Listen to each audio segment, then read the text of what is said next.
আসসালামু আলাইকুম ওরহমতুল্লাহি অবরকাতুহু।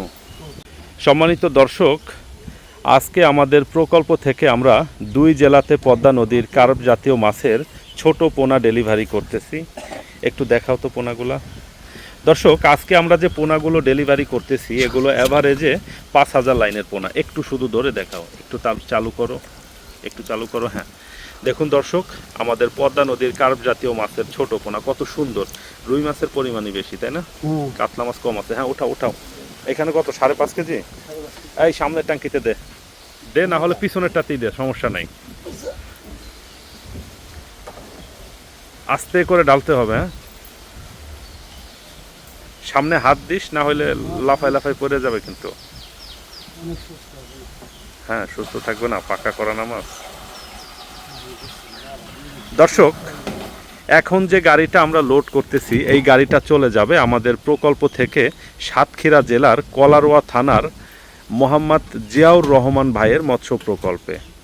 দর্শক, এই জিয়াউর রহমান ভাইকে আমরা গত বছর আমাদের প্রকল্প থেকে এক গাড়ি মাছ পাঠিয়েছিলাম। তো আল্লাহ পাকের অশেষ মেহেরবানিতে মাছের ফলাফল ভাই ভালো পেয়েছেন। এই বছর আবার তিনি আমাদের কাছ থেকে মাছ নিচ্ছেন। আলহামদুলিল্লাহ, শুকর আলহামদুলিল্লাহ। এবং সামনেই আরও একটি গাড়ি দেখতে পাচ্ছেন, ওই গাড়িটা চলে যাবে আমাদের প্রকল্প থেকে সিলেট জেলার সদর থানা এবং ওসমানী নগরে দুই জায়গাতে দুইটা টাঙ্কি মাছ আনলোড হবে ইনশাআল্লাহ। তো দর্শক, পর্যায়ক্রমে দুইটা গাড়ি আমরা লোড করব এবং আপনাদেরকে দেখাবো। এবং আজকে যেই পুকুর থেকে আমরা মাছ দিচ্ছি মাছের কোয়ালিটি অত্যন্ত ভালো। যদিও 3-4টা পুকুরের মাছ এক জায়গাতে করে তারপরে আমরা ডেলিভারি করতেছি, তারপরেও মাছের কোয়ালিটি খুব ভালো দেখা যাচ্ছে। আলহামদুলিল্লাহ, শুকুর আলহামদুলিল্লাহ। তো দর্শক এবং সম্মানিত চাষি ভাইরা, ভিডিওতে বিস্তারিত আলোচনা শুরু করার পূর্বেই আপনাদের সবাইকেই আমাদের হাবিবুর রহমান মৎস্য প্রকল্পের পক্ষ থেকে শুভেচ্ছা এবং অভিনন্দন জানাচ্ছি। দর্শক, কথা বলছি আমি মোহাম্মদ মাহমুদ রাজীব এবং আমাদের মাছ চাষের যে প্রকল্প এইটার স্থান হচ্ছে ফরিদপুর জেলার ভাঙ্গা থানায়। দর্শক, এই যে অক্সিজেনের ট্যাঙ্কিতে করে আমরা যে মাছ পাঠাই এইটা কিন্তু খুব কঠিন কাজ। আপনারা দেখে মনে করেন একটা ট্যাঙ্কির ভিতরে অক্সিজেন দিলেই মাছ চলে যাবে, বিষয়টা এরকম না। এটা অনেক কষ্টসাধ্য কাজ। অক্সিজেনের যে অ্যাডজাস্টমেন্ট, এইটার যে মাত্রা, এটা যদি ঠিকঠাক না থাকে তাহলে কিন্তু মাছের মর্টালিটি হয়। অক্সিজেনের পরিমাণ যদি অনেক বেশি হয়ে যায় পরিমাণ অপেক্ষা, তাহলে কিন্তু কাতলা মাছের যে ফুলকা, এই ফুলকাতে সমস্যা হয় এবং ছোট মাছের স্টেবিলিটি সাথেই নষ্ট হয়ে মারা যাওয়ার একটা প্রবণতা থাকে এবং খুব বেশি কম হয়ে গেলেও সমস্যা। এই জন্য আমরা খুব দক্ষতার সাথেই এই কাজটা করি। পাশাপাশি ছোট মাছ সব সময় ট্রান্সফার করার আগে কিছু পদ্ধতি আমাদের অবলম্বন করে তারপরে করতে হয়। প্রথমত দর্শক, মাছগুলোকে খুব সুন্দরভাবেই পাকা করতে হয়। আগে জাল টান দিয়ে মাছ ছেড়ে দিতে হয় পুকুরে। পাশাপাশি কিছু পরিমাণে ওষুধপত্র ব্যবহার করতে হয় এবং যেদিন মাছগুলোকে ট্রান্সফার করি সেই দিন আবার ট্যাঙ্কির ভিতরে কিছু ওষুধপত্র দিয়ে তারপরে মাছগুলোকে ট্রান্সফার করতে হয়। তো দর্শক, আমি একটু আপনাদেরকে উঠে দেখাচ্ছি মাছগুলো কি অবস্থাতে আছে। দেখুন দর্শক, মাছগুলো টাঙ্কিতে লোড করা হয়েছে, কত সুন্দর আছে, একেবারেই সুস্থ সবল মাছ। আলহামদুলিল্লাহ, শুকর আলহামদুলিল্লাহ। এই পাশের টাঙ্কিটাতে দেখেন, এইটাতেও খুব সুন্দর আছে। দর্শক, এই গাড়িটা এখন সাতক্ষীরা জেলার কলারোয়াতে শ্রদ্ধেয় বড় ভাই মোহাম্মদ জিয়াউর রহমান ভাইয়ের মৎস্য প্রকল্পে চলে যাচ্ছে। আপনারা সবাই জিয়াউর রহমান ভাইয়ের জন্য দোয়া করবেন। আল্লাহ পাক যেন ওনাকে নেক হায়াত এবং শারীরিক সুস্থতা দান করেন এবং সেই সাথে আল্লাহ পাক যেন ওনার ব্যবসা বাণিজ্যের পরিধি অনেকটাই সম্প্রসারিত করেন। এই পিছনের টাঙ্কিতে 4.5 কেজি করে দুই পাতিল দে। হ্যাঁ, সামনের টাঙ্কিটা আমি আবার পরে বলতেছি। তো দর্শক, এই গাড়িটা চলে যাবে আমাদের প্রকল্প থেকে সিলেটের সদরে এবং উসমানী নগরে, এই দুই জায়গাতে দুইটা টাঙ্কি মাছ নামবে। পিছনের টাঙ্কিটা নামবে সদরে এবং সামনেরটা উসমানী নগরে চলে যাবে। উসমানী নগরে মোহাম্মদ ইব্রাহিম ভাইয়ের মৎস্য প্রকল্পে যাবে। ইব্রাহিম ভাই গত বছরও আমার কাছ থেকে মাছ নিয়েছিলেন। আলহামদুলিল্লাহ, এই বছর আবার ভাইকে আমরা মাছ পাঠাচ্ছি। এবং পিছনের টাঙ্কিটা আমির হোসেন ভাইয়ের মৎস্য প্রকল্পে চলে যাবেন সিলেট সদর উপজেলায়। তো আমির হোসেন ভাইও গত বছর আমাদের কাছ থেকে মাছ নিয়েছিলেন। আল্লাহ পাকের অশেষ মেহেরবানিতে ভাই এই বছর আবার মাছ নিচ্ছেন এবং আমির হোসেন ভাই অত্যন্ত ভালো মানুষ, সব সময়ই আমার সাথে সব বিষয় পরামর্শ করেন। মাছ চাষের বিষয়ে ভাইয়ের সাথে আমার অনেক আলোচনা হয়, অনেক পরামর্শ হয়। পাশাপাশি আমি অনেক সময় ভাইয়ের কাছে অনেক বিষয় জিজ্ঞেস করি, ভাইও আমার কাছে অনেক কিছু জানতে চান। দর্শক, যারা আপনারা নিয়মিত আমাদের ভিডিও দেখেন, আপনারা জানেন এই পদ্মা নদীর পোনা নিয়ে আমরা যে কাজ করি, এটা কিন্তু বেশি দিন যাবৎ করি না। আর এইটাই কিন্তু আসলে আমাদের পরিকল্পনা ছিল না। আমাদের প্রথম এবং প্রধানত উদ্দেশ্য ছিল সারা দেশের মানুষকে মাছ চাষের বিষয়ে অবগত করা, মানুষকে সচেতন করা এবং বিষমুক্ত, রাসায়নিক সার মুক্ত ভালো খাদ্যটা যেন আমরা মানুষের টেবিলে দিতে পারি। এইটা উদ্দেশ্য করেই মূলত আমি ইউটিউব চ্যানেল এবং ফেসবুক পেজে ভিডিও বানানো শুরু করি। পরবর্তীতে যেভাবেই হোক আমাদের মাছের গ্রোথ দেখে অনেক চাষি ভাইরা আমাদেরকে অনুরোধ করতে থাকে যে ভাই আমাদেরকে কিছু পোনা দেন, হ্যাঁ যত খুশি দাম নেন, সমস্যা নাই, হালদা নদীর মতো দরকার হইলে দাম নেন, কিন্তু পোনা দিতেই হবে। এইভাবে কিছু কিছু অনুরোধ করে দিতে দিতে একটা পর্যায়ে এখন দেখতেছি যে এটার ব্যাপক একটা চাহিদা আছে এবং মাছের কোয়ালিটি ভালো থাকার কারণে চাষি ভাইরা এই মাছটাকে খুব পছন্দ করতেছেন। এই জন্য দেখেন দর্শক, একবার যারা আমাদের কাছ থেকে মাছ নিচ্ছে তারা আবার সেকেন্ড টাইম কিন্তু নিচ্ছে। যারা নিচ্ছে তারা ভালো রেজাল্ট না পাইলে নিত না। এবং সারা বাংলাদেশে যারাই পদ্মা নদীর কার্পজাতীয় মাছের পোনা বিক্রি করে, আমরাই সবার থেকে বেশি দাম নেই। আমরা একেবারে চওড়া মূল্য নিয়ে তারপরে পদ্মা নদীর পোনাটা বিক্রি করি। তো দর্শক, এত দাম নেওয়ার পরেও বারে বারে মানুষ আমাদের কাছ থেকে কেন নেয় বলেন তো? অবশ্যই তারা জিনিসটা ভালো পায়। এবং একটা বিষয় হচ্ছে দর্শক, যারা পদ্মা নদীর মাছ নিয়ে কাজ করে, শুধুমাত্র পদ্মা নদীর মাছ না, সেটা যে কোনো নদীর মাছই হোক না কেন, যারা নদীর মাছটা নিয়ে কাজ করে তারা কখনোই নদীর মাছের প্রাইস নিয়ে চিন্তা করে না, এই পরিবহন খরচ নিয়ে চিন্তা করে না। তারা চিন্তা করে মাছের কোয়ালিটি এবং পিওরিটি নিয়ে। কারণ নদীর মাছটা যদি অরিজিনাল হয়, একটা মাছের দাম 1.5 টাকা, 2 টাকা, 3 টাকা, 4 টাকা, 5 টাকা, এইটা কোনো ব্যাপারই না। মাছের কোয়ালিটি ভালো হলে এইটা কোনো ম্যাটারই পড়ে না, আসলে এটা কোনো প্রভাবই পড়ে না চাষির উপরে। হিসাবটা কি দেখেন, একটা মাছকে আমরা 1000, 2000, 3000 টাকা বড় করে বিক্রি করতে চাই, অথচ সেই মাছের পোনাটা আমরা 1 টাকা, 2 টাকা, 3 টাকা, 4 টাকা, 5 টাকা দিয়ে কিনতে চাই না। এইটাই মূলত আমাদের সমস্যা। ঠিক এই একটা কারণেই আমরা ভালো করতে পারি না। এই একটা কারণেই আমাদের মাছের উৎপাদন ভালো হয় না, গ্রোথ ভালো হয় না।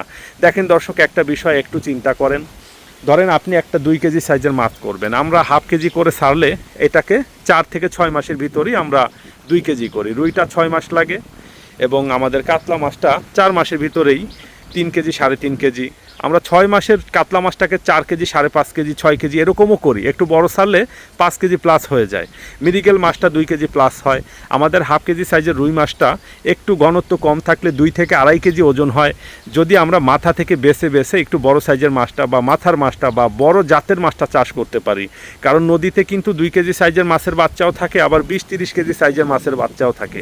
এখানে অনেক পোনা মজুত করে। যদি আমরা শুধুমাত্র মাথা থেকে বড় মাছটা চাষ করতে পারি, তাহলে খুব দ্রুতই আমরা ওই রকম উৎপাদন কিন্তু পাবো।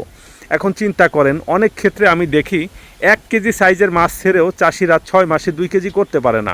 অনেক চাষি ভাইয়ের সাথে আমি কথা বলে দেখেছি, তারা হাফ কেজি সাইজের মাছটা ছাড়লে 6 মাসে হয়তো বা 1.5 কেজি বা 1 কেজি 200 গ্রাম, 1 কেজি 300 গ্রাম এইরকম উৎপাদন পায়। এখন একবার একটু চিন্তা করে দেখেন, আপনি একটা পোনা শুধু একটু বেশি দাম দিয়ে কিনেছেন, ভাই আপনার একটা পুকুর আছে, পুকুর যেটা আছে সেটা তো আছেই। আপনি অবশ্যই ভালো কোম্পানির খাবার দিবেন, ভালো ব্যবস্থাপনা রাখবেন, মাসিক পরিচর্যাগুলো হয়তো বা ভালো মতো করবেন। কিন্তু মাছের জাতটা ভালো না হওয়ার কারণে, যাকে নিয়ে আপনি কাজ করলেন সে ভালো জাতের না হওয়ার কারণে আপনি কিন্তু আপনার সেই কাঙ্ক্ষিত রেজাল্ট পেলেন না। এইটাই হচ্ছে বিষয়, এইটাই বুঝতে হবে আমাদের। মাছের কোয়ালিটি একটু দেখাই। এটা আমির হোসেন ভাইয়ের মাছ। এটার ভিতরে মোটামুটি 50% মতো রুই মাছ আছে, আর বাকি 50% কাতলা আছে, মৃগেল আছে, কালীবাউসও আছে। নিচ থেকে ওঠাও একটু দেখি। হ্যাঁ, ওঠাও, সমস্যা নাই। এবার দেখেন দর্শক, এটার ভিতরে মিরিগেল দেখা যাচ্ছে, কিছু চেলা মাছ আছে, কিছু অবাঞ্ছিত মাছ নদীর মাছের ভিতরে থাকবেই। এইগুলো আমরা ওজন থেকেই বাদ দিয়ে দিচ্ছি। হ্যাঁ, ইয়া করো, এখানে দেখেন একটা গাং চেলা বলি এটাকে আমরা। নদীর মাছ যদিও অনেক শক্ত, তারপরে উঠাও। হ্যাঁ, লেট করো না। নিচে যেটা পড়ছে ওইটা উঠানো যাবে না, ওইটা টাঙ্কিতে দিলে বাঁচবে না। তো ওই ধরার সময় তুমি আইসটা উঠাই ফেলছো, ওইটা আর বাঁচবে না। নিচে পড়লে উঠাবা না, উঠাইলে এই খালে ফেলাই দেবা। হাসান, সামনে হাত দিয়ে ডালতে হবে, মাছ তো পাতিলের ভিতরে লাফাইতেছে, লাফাই পড়বে কিন্তু। হ্যাঁ হাসান, মাছ সুস্থ আছে? হ্যাঁ, 2-1টা কি উল্টাইছে না? হ্যাঁ, 2-1টা উল্টাইছে। এই দুই একটা ঠিক হয়ে যাবে না মাত্র। না না, এটা এখনই ঠিক হয়ে যাবে, সমস্যা নেই। হ্যাঁ পানি দে, ওই ওই ইয়া থেকে পানি উঠাই দে, পুকুরের পানি যেন না আনা হয়। এই এটা কয় 4.5 কেজি দিছে না? আর এক পাতিলে 4.5 কেজি জানতেছে। ঠিক আছে, এইটাতে 9 কেজি দেওয়া আগে, তারপরে দেখতেছে। এই হাসান, এই হাসান, আগে মাছটা ঢেলে নে কাকা, আগে মাছটা ঢেলে নে, মাছটা আগে ঢাল, তারপরে যা করার কর। হ্যাঁ না ঠিক আছে, প্রথম একটু বাড়াই দিতে হবে, কারণ মাছটা তো পাতিলে করে একটু দূর থেকে আসতেছে। সুন্দরভাবে নেটটা উঠাই না হাসান,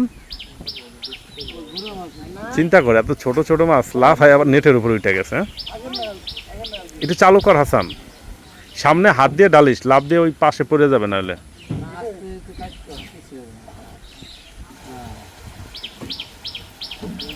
হ্যাঁ যাক আলহামদুলিল্লাহ। এই ইয়া দর্শক, আমি একটু উঠে আপনাদেরকে দেখাচ্ছি মাছগুলো কি অবস্থাতে আছে। দেখেন দর্শক, আল্লাহ পাকের অশেষ মেহেরবানিতে কত সুন্দর আছে মাছগুলো। আলহামদুলিল্লাহ, শুকর আলহামদুলিল্লাহ। মাত্রই টাঙ্কিতে দিলাম তো, কিছুক্ষণ থাকার পরেই আরও ভালো সুস্থ হয়ে যাবে মাছ ইনশাআল্লাহ। তো দর্শক এবং সম্মানিত চাষি ভাইয়েরা, আপনাদের কারোর যদি এখন এরকম ছোট সাইজের পদ্মা নদীর কার্প জাতীয় মাছের পোনার দরকার হয়, আপনারা আমাদের ভিডিওর স্ক্রিনে যে ফোন নাম্বার দেখতে পাচ্ছেন, এই নাম্বারে ফোন কল করে আমাদের সাথে কথা বলে আমাদের কাছ থেকে আপনারা সংগ্রহ করতে পারবেন ইনশাআল্লাহ। এবং এখন আমরা 80 থেকে 100টা লাইনের বা 50টা থেকে 100টা লাইনের মাছের জন্য আবার প্রচুর বুকিং নিচ্ছি। আল্লাহ পাকের অশেষ মেহেরবানিতে আমাদের ওই সাইজের মাছটা প্রায় রেডি হয়ে যাচ্ছে এবং মোটামুটিভাবে 10 থেকে 15 দিন পর থেকেই আমরা ওইটা ডেলিভারি শুরু করব।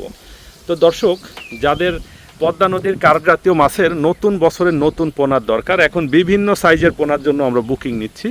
আপনারা চাইলে আমাদেরকে ফোন কল করতে পারেন, আমাদের সাথে কথা বলতে পারেন। কথা বলে সব কিছু ঠিকঠাক থাকলে ইনশাআল্লাহ আমরা আপনাদেরকে পোনা দিতে পারবো। আজকে আমার কাছে সব থেকে যে বিষয়টা ভালো লাগতেছে, দেখেন আজকে আমরা 3টা জায়গাতে মাছ পাঠাচ্ছি। এই 3টা জায়গাতেই আমি গত বছর আবার মাছ দিয়েছি। এই 3জন কাস্টমার বা 3জন ভাই আমার কাছ থেকে আগে একবার মাছ নিয়েছেন। এইটাই আসলে পদ্মা নদীর মাছের বিশেষত্ব এবং কোয়ালিটি নিয়ে কাজ করলে এই একটাই মজা। আমি কিন্তু সবার থেকে দাম বেশি নেই, বারবার বলতেছি, তারপরেও দেখেন কত চাহিদা। ভালো জিনিসের কোনো বিকল্প নাই, ভালো জিনিস নিয়ে কাজ করতে সবাই ভালোবাসে, এইটাই সিস্টেম, এইটাই নিয়ম। যাই হোক দর্শক, আপনারা সবাই ভালো থাকবেন, সুস্থ থাকবেন, আমার জন্য সবাই দোয়া করবেন। আমি যেন বাংলাদেশের 64,000 গ্রাম বাংলাতে একদিন এই পদ্মা নদীর পোনা ছড়িয়ে দিতে পারি এবং আমার হাত ধরেই ইনশাআল্লাহ একদিন হয়তো সারা বাংলাদেশেই নদীর পোনার চাষ ব্যাপক আকারে শুরু হবে। বিভিন্ন নদী থেকেই এইটার চাষটা শুরু হবে ইনশাআল্লাহ। শুধুমাত্র পদ্মা না, পদ্মা, হালদা, মেঘনা, যমুনা, প্রত্যেকটা নদী থেকেই একদিন দেখবেন প্রচুর পোনা সংগ্রহ হবে এবং সেই পোনাগুলো চাষি ভাইরা চাষ করে লাভবান হবে। হ্যাচারির মালিকরা হাফ কেজি 1 কেজি সাইজের মাছ থেকে বাচ্চা নিয়ে চাষি ভাইদেরকে যে ধরাশয়ী করে দেন, তাদের যে লোকসানের মুখে ফেলে দেন, ইনশাআল্লাহ একদিন হয়তো এই লোকসানের প্রবণতা আমাদের হাত ধরেই কমে আসবে। সবাই দোয়া করবেন আমার জন্য, সবাই ভালো থাকবেন, সবার জন্য দোয়া এবং শুভকামনা থাকলো। সবার সুস্বাস্থ্য এবং দীর্ঘায়ু কামনা করে আমাদের আজকের ভিডিওটা আমরা এখানেই শেষ করতেছি। আসসালামু আলাইকুম ওয়া রাহমাতুল্লাহি ওয়া বারাকাতুহু।